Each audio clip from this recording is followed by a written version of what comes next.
नमस्कार। मैं doctor Vinod Kumar Sharma, associate professor, government PG college Deoli.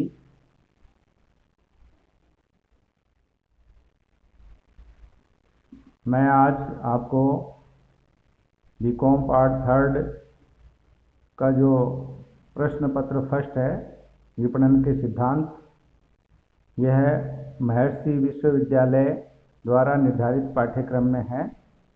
तो जो प्रश्न पत्र है विपणन के सिद्धांत, उसके अंतर्गत विपणन की विशेषताएं एवं प्रकृति के बारे में आज आपको बताऊंगा। इससे पहले अपन ने विपणन की परिभाषा का अध्ययन किया था और वो एक बार मैं दोबारा आपको परिभाषा का निष्कर्ष बताता हूँ कि विपणन एक ऐसी सामाजिक एवं प्रबंधकीय प्रक्रिया है जो मानवीय आवश्यकताओं एवं इच्छाओं को संतुष्ट करने वाले उत्पादों एवं सेवाओं के सृजन, संवर्धन, वितरण और विनिमय करने तथा संपूर्ण समाज तथा संगठन हित में ग्राहक संबंधों को चिरस्थायी बनाए रखने में योगदान देती है। तो ये हमने जो परिभाषा पढ़ी थी, अब और इसको विपणन को विस्तार से समझने के लिए विपणन की विशेषताएं एवं प्रकृति के बारे में अध्ययन करेंगे। विपणन की प्रकृति का अध्ययन करने के लिए उसकी कुछ एक प्रमुख विशेषताओं का अध्ययन करना आवश्यक हो जाता है। हम किसी की अगर प्रकृति जानना चाहते हैं तो उसकी विशेषताएं को भी जानना आवश्यक है। संक्षेप में विपणन की प्रमुख विशेषताएं निम्नानुसार हैं, यानी जो आपको सामने दिख रही हैं।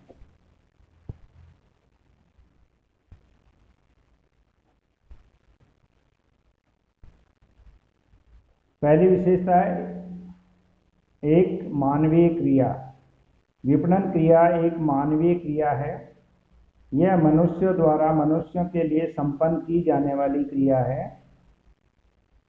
इस कार्य में यंत्रों का उपयोग अवश्य किया जाने लगा है, किंतु इसकी सफलता मानवीय प्रयासों पर ही निर्भर करती है। यानी इसमें मानव का या ह्यूमन एक्टिविटी का महत्वपूर्ण रोल रहता है विपणन में। दूसरी जो विशेषता है वो है सामाजिक आर्थिक क्रिया। आप देख रहे हैं तो मैंने दूसरी विशेषता बताई है, सामाजिक आर्थिक क्रिया। विपणन केवल आर्थिक क्रिया ही नहीं है बल्कि एक सामाजिक आर्थिक क्रिया है। दोनों है, सामाजिक क्रिया भी है और आर्थिक क्रिया भी है। इसका उद्देश्य लाभ कमाना है, किंतु समाज या सामाजिक प्राणियों की संतुष्टि के माध्यम से ही। यानी समाज का कोई अहित भी न हो, समाज के लोग संतुष्ट हो और समाज जो है उसके प्रति जिम्मेदारी या उत्तरदायित्व को पूरा करते हुए विपणन किया जाता है।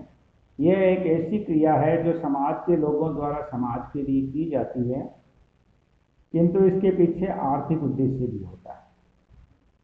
तो दोनों को जोड़ दिया है। आर्थिक क्रिया तो है ही, क्योंकि अगर कोई भी विपणन करता है यानी व्यापारी ही विपणन करता है, व्यवसाय में विपणन क्रिया आती है तो आर्थिक गतिविधि है, उसमें मतलब लाभ उद्देश्य होता है, अर्जन उद्देश्य होता है, अर्निंग उद्देश्य होता है, किंतु सामाजिक संतुष्टि भी महत्वपूर्ण है। तो दोनों क्रिया है। तीसरी जो विशेषता है वो है गतिशील जटिल प्रक्रिया। विपणन एक गतिशील और जटिल प्रक्रिया है, ये सीधी नहीं है। मतलब ये प्रक्रिया निम्नांकित कारणों से गतिशील एवं जटिल बन जाती है। कुछ कारण है, जैसे ग्राहकों की आवश्यकताएं निरंतर परिवर्तित हो सकती है, इसलिए जटिल है कि ग्राहक की आवश्यकता जो है एक नहीं है। और अभी तो आज के युग में तो ग्राहक की आवश्यकता बदलती, बड़ी तेजी से बदलती है। फिर ग्राहकों के पास पर्याप्त क्रय शक्ति है, अभी लोगों के पास पैसा होने लग गया है। बाजार में विविध उत्पाद सेवाएं उपलब्ध हैं, मतलब एक ही आवश्यकता की संतुष्टि के लिए अनेक सेवाओं या उत्पादों की उपलब्धता बाजार में है, इसलिए वे जटिल हो गई है। ग्राहकों को लगभग प्रत्येक उत्पाद के बारे में अनेक सूचनाओं की जानकारी है। सूचनाओं का प्रसार इतना हो गया है कि ग्राहक को एक प्रत्येक उत्पाद की बात करें तो उनके बारे में बहुत सारी जानकारियां हैं। ग्राहकों के पास उत्पादों और सेवाओं के तुलनात्मक अध्ययन हेतु साधन योग्यताएं उपलब्ध हैं। बाजार में प्रतिस्पर्धा तीव्र गति से बढ़ रही है, ये भी एक कारण है। विपणन जटिल है, गतिशील है। इन सभी घटकों के आधार पर विपणन कार्य अधिकाधिक गतिशील और जटिल होता जा रहा है। तो ये जटिल कार्य है, मतलब इतना आसान नहीं है। और विपणन की अगली विशेषता, चौथी विशेषता जो है, विपणन मिश्रण के नियोजन एवं निष्पादन की प्रक्रिया। विपणन मिश्रण या विपणन घटकों के समूह के नियोजन और निष्पादन की प्रक्रिया है। विपणन मिश्रण 4 विपणन घटकों का समूह है, जिसको हम मार्केटिंग मिक्स कहते हैं। और 4 विपणन घटक हैं प्रमुख रूप से। पहला है उत्पाद, जिसको अंग्रेजी में 4P में, उत्पाद यानी प्रोडक्ट, मूल्य यानी प्राइस, संवर्धन यानी प्रमोशन, स्थान यानी प्लेस। ये सभी परिवर्तनशील किंतु नियंत्रण योग्य घटक हैं। परिवर्तनशील तो है ये घटक, लेकिन ये नियंत्रण किया जा सकता है। विपणनकर्ता इस मिश्रण का उपयोग लक्ष्य बाजार यानी जो टारगेटेड मार्केटेड है की आवश्यकताओं की संतुष्टि और संगठनात्मक उद्देश्यों के लिए पूर्ति के लिए करते हैं। फिर है अगला है विभिन्न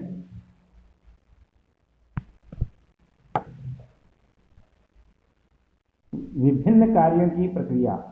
विपणन विभिन्न कार्यों की प्रक्रिया है। इस प्रक्रिया में माल, सेवाओं तथा विचारों की संकल्पना, मूल्य निर्धारण, संवर्धन या प्रचार प्रसार तथा वितरण के कार्य संपन्न किए जाते हैं। अधिक स्पष्ट रूप से इस प्रक्रिया के विपणन अनुसंधान, उत्पाद विकास एवं नियोजन, मूल्य निर्धारण, विज्ञापन, संवर्धन, वैयक्तिक विक्रय, माल के भंडारण एवं वितरण आदि कार्य संपन्न किए जाते हैं। तो विभिन्न कार्यों की प्रक्रिया है विपणन। फिर अगला छठा है विपणन विनिमय विपणन का आधार। विनिमय विपणन का आधार है। बिना विनिमय के विपणन का अस्तित्व ही संभव नहीं है। विनिमय यानी लेन देन। विपणन का अस्तित्व तब उत्पन्न होता है जबकि लोग विनिमय द्वारा अपनी आवश्यकताओं, इच्छाओं को संतुष्ट करते हैं। तो क्रेता और विक्रेता के बीच में विनिमय प्रक्रिया होती है और इसके लिए कम से कम 2 पक्षकार होते हैं, विपणनकर्ता एवं संभावित ग्राहक के नाम से जाना जाएगा। एक तो विपणनकर्ता होगा, एक उसका संभावित ग्राहक।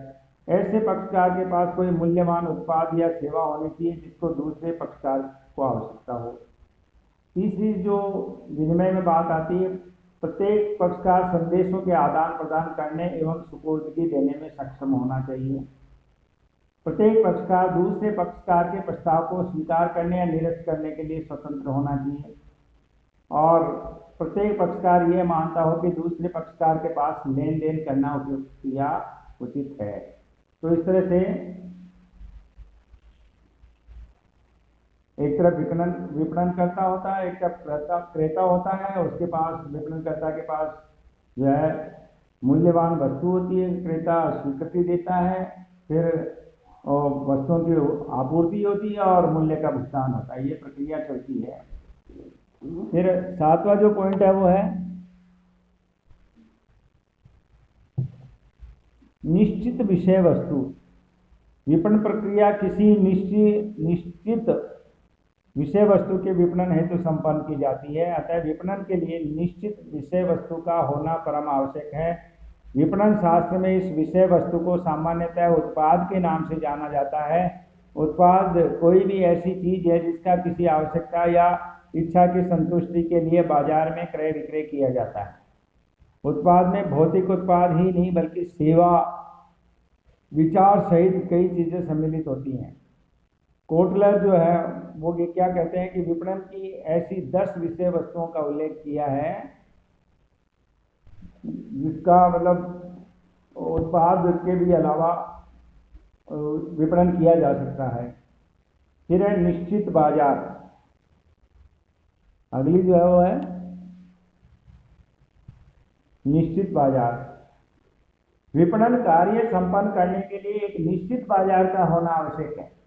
विपणनकर्ता जबकि क्रेताओं के समूह को बाजार कहते हैं, जबकि विक्रेताओं के समूह को उद्योग कहते हैं। इस प्रकार विपणनकर्ताओं की दृष्टि में बाजार से तात्पर्य किसी विशेष उत्पाद या सेवा के वास्तविक एवं वर्तमान एवं भावी ग्राहकों के समूह से है।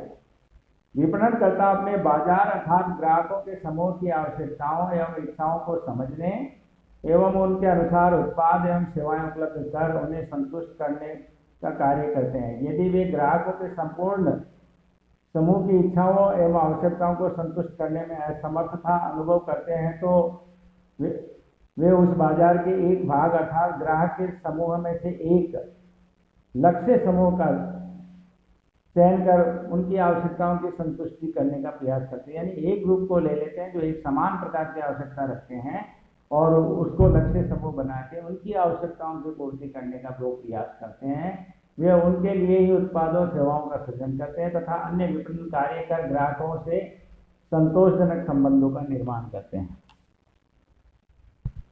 फिर अगली है उपभोक्ता प्रधान प्रक्रिया। विपणन उपभोक्ता प्रधान प्रक्रिया है। इस प्रक्रिया का केंद्र बिंदु उपभोक्ता या ग्राहक है। ग्राहकोन्मुखी है, ये कस्टमर ओरिएंटेड है, ग्राहकोन्मुखी। उपभोक्ता की संतुष्टि इस प्रक्रिया का आदि एवं अंत है। विपणन प्रक्रिया उपभोक्ता की इच्छा एवं आवश्यकताओं की जानकारी करने से प्रारंभ होती है। उस इच्छा एवं आवश्यकता की संतुष्टि होने पर ही संपन्न होती है। अगला है 10वां सृजनात्मक क्रिया। विपणन एक सृजनात्मक कार्य है। ये एक ऐसी क्रिया है जो उत्पादों के रूप, स्थान, समय, स्वामित्व, ज्ञान आदि उपयोगिताओं का सृजन करने में सक्षम है। इन सभी उपयोगिताओं का वर्णन आगे बताया जाएगा अन्य टॉपिक के अंतर्गत। सार्वभौमिक क्रिया। विपणन कार्य सार्वभौमिक एवं सर्वत्र व्याप्त कार्य है। यह छोटे, बड़े तथा लाभकारी एवं गैर लाभकारी सभी संगठनों में संपन्न किया जाता है। यह सभी देशों में संपन्न की जाने वाली प्रक्रिया है। यह सभी धर्मों, संस्कृतियों, अर्थव्यवस्थाओं में की जाने वाली क्रिया है। विपणन के बिना मानव जीवन के ही नहीं अपितु संपूर्ण समाज एवं अर्थव्यवस्था के कई कार्य अधूरे रह जाते हैं।